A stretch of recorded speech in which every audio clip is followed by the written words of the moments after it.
හරි පුතේ අයබෝවන් හැමෝටම අපි එදා වාස්තවික ප්‍රශ්න 30ක් සාකච්ඡා කරා අපේ සෙමිනාර් එකේදී. හරිද මම කිව්වා ඊට පස්සේ රෙකෝඩින් විදිහට මම ඊටු වාස්තවික ප්‍රශ්න ටික සාකච්ඡා කරන්නම් කියලා. ඉතින් අපි අද ඉඳන් ඒ විදිහට වාස්තවික ප්‍රශ්න ටික සාකච්ඡා කරමු. හරිද? පළවෙනි ප්‍රශ්නේ පුතේ මම ගත්තේ සමූහ sannivedanaya හා මහජන sannivedanaya අතර වෙනස්කම් හතරක් පහදන්න. හරිද? මෙතෙන්දී වෙනස්කම් හතරක් කියලා තියෙන නිසා පුතේ මේක ලකුණු 16 ප්‍රශ්නයක්. හරිද? එහෙම නැත්නම් මේ ප්‍රශ්නේ වෙනස්කම් තුනක් වගේ આવොත් ඒක ලකුණු 12 ප්‍රශ්නයකට එන්නේ. හරිද? මේ දෙකට අමතරව ලකුණු 8 ප්‍රශ්නයකට එන්නත් පුළුවන්. 8 ප්‍රශ්නයකට આવොත් පුතේ අහන්නේ ගොඩක් වෙලාවට සමූහ sannivedanaya හා මහජන sannivedanaya අතර වෙනස්කම් පහක් දක්වා ඉන් එකක් පැහැදිලි කරන්න. ඔන්න ඔය වගේ විදිහට. හරිද? මෙන්න මේ ලකුණු 16 ලකුණු 12 කියන ප්‍රශ්න දෙකකින් එහෙකට අහන්න තියෙන ඉඩකඩ වැඩි මෙන්න මේ ප්‍රශ්නේ අහුවොත්. හරිද? දැන් පුතේ මෙතන ගත්තොත් මේ sannivedana වර්ග වලින් අහලා තියෙන්නේ. හරිද? අපි මුලින්ම අහලා තියෙන සමූහ sannivedanaya ගැන. හරිද? ඊට පස්සේ තමයි මහජන sannivedanaya ගැන අහලා තියෙන්නේ. ඒ නිසා වෙනස්කම් ලියද්දී මුලින්ම සමූහ sannivedanaya වෙනස්කම ලියලා ඒකට ගලපලා මහජන sannivedanaya වෙනස්කම ලියන්න. හරිද? බැරි වෙලා හරි ප්‍රශ්නයක් වොත් මහජන sannivedanaya හා සමූහ sannivedanaya අතර වෙනස්කම් ලියන්න කියලා. එතකොට මුලින්ම මහජන sannivedanaya වෙනස්කමක් ලියලා ඒකට ගලපලා සමූහ sannivedanaya වෙනස්කම ලියන්න. හරිද? හරි. අපි දැන් ප්‍රශ්නෙට යන්න කලින් බලමු මොකද්ද සමූහ sannivedanaya කියන්නේ කියලා.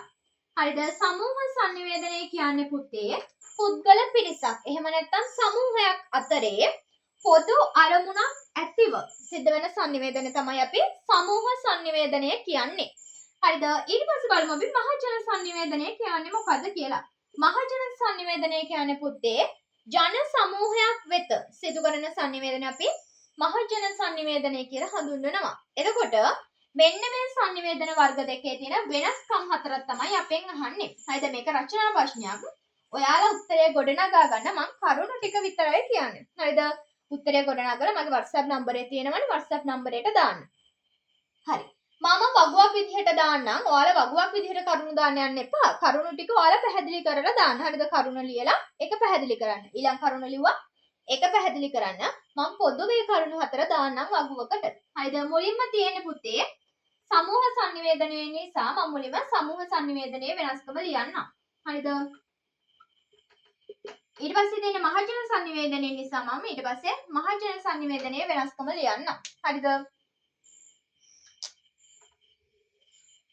සමූහ sannivedanaya ගත්තාම පුතේ සමූහ sannivedanaya කියන්නේ සීමා සහිත ග්‍රාහක පිරිසක් අතරේ සිදුවන sannivedanaya. සීමා සහිත ග්‍රාහක පිරිසක් අතරේ සිදුවේ කියලා දාන්න. හරිද? සිදුවේ. ඊට පස්සේ පුතේ මේ මහජන sannivedanaya කියන එක පුතේ සිද්ධ වෙන්නේ විශාල ජන සමූහයක් අතරේ. විශාල ජන සමූහයක් අතරේ සිද්ධ වෙන්නේ.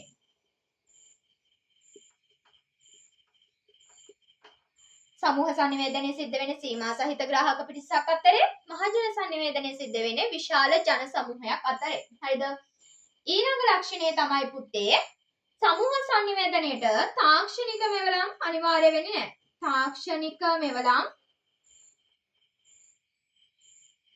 අනිවාර්ය වෙන්නේ නැහැ. හරිද? නමුත් මහජන sannivedanaya තුලදී පුතේ තාක්ෂණික මෙවලම් අනිවාර්යයි. ඒ කියන්නේ ප්‍රධානතම හේතුව තමයි මහජන sannivedanaya තුලදී පුතේ ගොඩාක් මහජනතාව සම්බන්ධ වෙනවා. හරිද? විශාල පුද්ගල සංඛ්‍යාවක් සම්බන්ධ වෙනවා. ඒ නිසා තාක්ෂණික මෙවලම් භාවිතා කිරීම මහජන sannivedanaයේදී අත්‍යවශ්‍ය වෙනවා. නමුත් සමූහ sannivedanaයේදී තාක්ෂණික මෙවලම් ඕනනම් භාවිතා කරන්න පුළුවන්. එහෙම නැත්නම් භාවිතා නොකර ඉන්න පුළුවන්. හරිද? තව ලක්ෂණයක් තමයි පුතේ මේ දෙකේ තියෙන තව වෙනස්කමක් තමයි පුතේ සමූහ sannivedanaයේදී ග්‍රාහක sannivedana සම්බන්ධතා. හරිද? ග්‍රාහක sannivedana සම්බන්ධතා සමීපයි. හරිද? ග්‍රාහක sannivedana සම්බන්ධතා සමීප වෙනවා. මහජන sannivedanaයේදී පුතේ ග්‍රාහක sannivedana සම්බන්ධතා දුරස්ථයි. ග්‍රාහක sannivedana සම්බන්ධතා දුරස්ථයි. හරිද? එතකොට සමූහ sannivedana තුලදී ග්‍රාහක sannivedana සම්බන්ධතා සමීපයි. මහජන sannivedanayේදී ග්‍රාහක sannivedana සම්බන්ධතා දුරස්ථයි. ඊළඟ තව ලක්ෂණයක් තමයි පුතේ සමූහ sannivedanayේදී භෞතික ඉඩකඩ අවමයි. භෞතික ඉඩකඩ අවම වෙනවා. ඒ කියන්නේ ලොකු භෞතික ඉඩකඩක් ඕනේ නැහැ සමූහ sannivedanaya කරද්දී. නමුත් පුතේ මහජන sannivedanaya තුළදී පුතේ විශාල භෞතික ඉඩකඩක් ඕනේ. විශාල භෞතික ඉඩකඩක් අවශ්‍ය වෙනවා. මොකද විශාල මහජන සංඛ්‍යාවක් සම්බන්ධ වෙනවා. ඒ නිසා මහජන sannivedanaya තුළදී පුතේ විශාල භෞතික ඉඩකඩක් අවශ්‍ය වෙනවා. හරිද? ඔන්න ප්‍රධාන වශයෙන් මම කරුණු 4ක් කිව්වා. හරිද? ඊට අමතරව තව කරුණු ටිකක් මම උඩින් දාන්නම්. ඒ කරුණු ටිකත් ඔයාලා මතක තියාගන්න. බැරි වෙලා හරි ඔයාලගේ පේපර් එකට මේ වගේ ප්‍රශ්නයක් ආවොත් මේ කරුණු 4ෙන් ඕනෑම කරුණු ටිකක් ලියන්න. හරිද? කරුණු ටිකක් ලියලා මොකද කරන්න ඕනේ? පැහැදිලි කිරීම කරන්න. හරිද? යම් කිසි යමෙට හරිද පැහැදිලි කිරීමක් ලියා ගන්න තේරෙන්නේ නැත්නම් පුතේ හරිද කොහොමද මේකේ පැහැදිලි කිරීම ලියන්නේ කියලා තේරෙන්නේ නැත්නම් මගේ WhatsApp නම්බරේ තියෙනවා WhatsApp නම්බරේට මැසේජ් එකක් දාන්න. හරිද? ඊට පස්සේ තව වෙනස්කමක් තමයි පුතේ සමූහ sannivedanaya මහජන sannivedanaya අතර තියෙන තව වෙනස්කමක් තමයි පුතේ සමූහ sannivedanaya ග්‍රාහක පිරිස පාලනය කිරීම පහසුයි. හරිද? ග්‍රාහක පිරිස පාලනය පහසුයි. හරිද? සමූහ sannivedanayේදී ග්‍රාහක පිරිස පාලනය කරන්න පහසුයි. නමුත් මහජන sannivedanayේදී පුතේ ග්‍රාහක පිරිස පාලනය කරන්න අපහසුයි. හරිද? විශාල ග්‍රාහකයන් සම්බන්ධ වෙනවනේ. එතකොට බොහෝ වෙලාවට පුතේ ග්‍රාහක පිරිස පාලනය කරන්න අපහසුයි. හරිද? තව දේශපාලන රැලි ගන්නකො දේශපාලන රැස්වීම එහෙම ගන්නකො.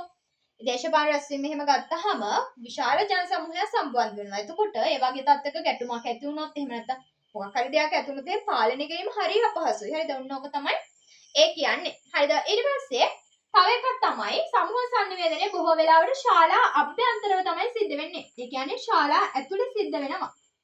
සමූහ sannivedanaya ගොඩක් වෙලාවට ශාලාවක් ඇතුලේ තමයි සිද්ධ වෙන්නේ.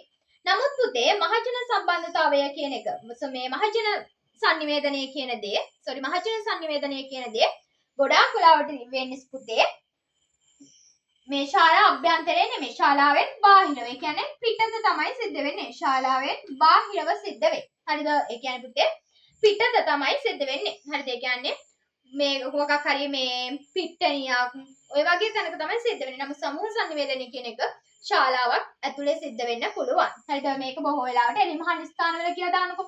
එලිමහන් ස්ථානවල සිද්ධ වෙනවා. එලිමහන් ස්ථානවල සිද්ධ වෙන්නේ. ඔන්න ඔය ටික තමයි පුතේ සමූහ sannivedanayයි මහජන sannivedanaya අතර තියෙන වෙනස්කම් වෙන්නේ. හරිද? ඔය වගේ ප්‍රශ්නයක් ආවොත් එහෙම උත්තරේ ලියන්න පුළුවන් වෙන්න ඕනි. හරිද? එතෙන්දී මේ විදිහට වගු ගහලා ලියන්න යන්න එපා. පළවෙනි කරුණ දාලා සමූහ sannivedanaya තුලදී සීමා සහිත ග්‍රාහක පිරිසක් අතරේ සිදුවන අතර මහජන sannivedanaya විශාල ජන සමූහයක් අතරේ සිදුවේ. ඔන්න පළවෙනි වෙනස්කම. ලිව්වා කරුණක් විදිහට ඒකේ පැහැදිලි කිරීම ලිව්වා. හරිද? ඊට පස්සේ දෙවෙනි කරුණ ගත්තා. සමූහ sannivedanayේදී තාක්ෂණික මෙවලම් අනිවාර්ය නොවන අතර මහජන sannivedanayේදී තාක්ෂණික මෙවලම් භාවිතය අනිවාර්ය වේ. ඔන්න දෙවෙනි කරුණ ගත්තා. දෙවෙනි කරුණ පැහැදිලි කළා. ඔය විදිහට කරුණු 4 පැහැදිලි කිරීම කරන්න මේ වගේ වගු වලට දාන්න යන්න එපා. හරිද? මම හිතනවා ඔයාලට උත්තරයක් ගොඩනගා ගන්න පුළුවන් වෙයි කියලා. එහෙම අපහසු දරුවෙක් ඉන්නවා නම් පුතේ මගේ WhatsApp නම්බර එකට මැසේජ් එකක් දාන්න. හැමෝටම තෙරුවන් සරණයි.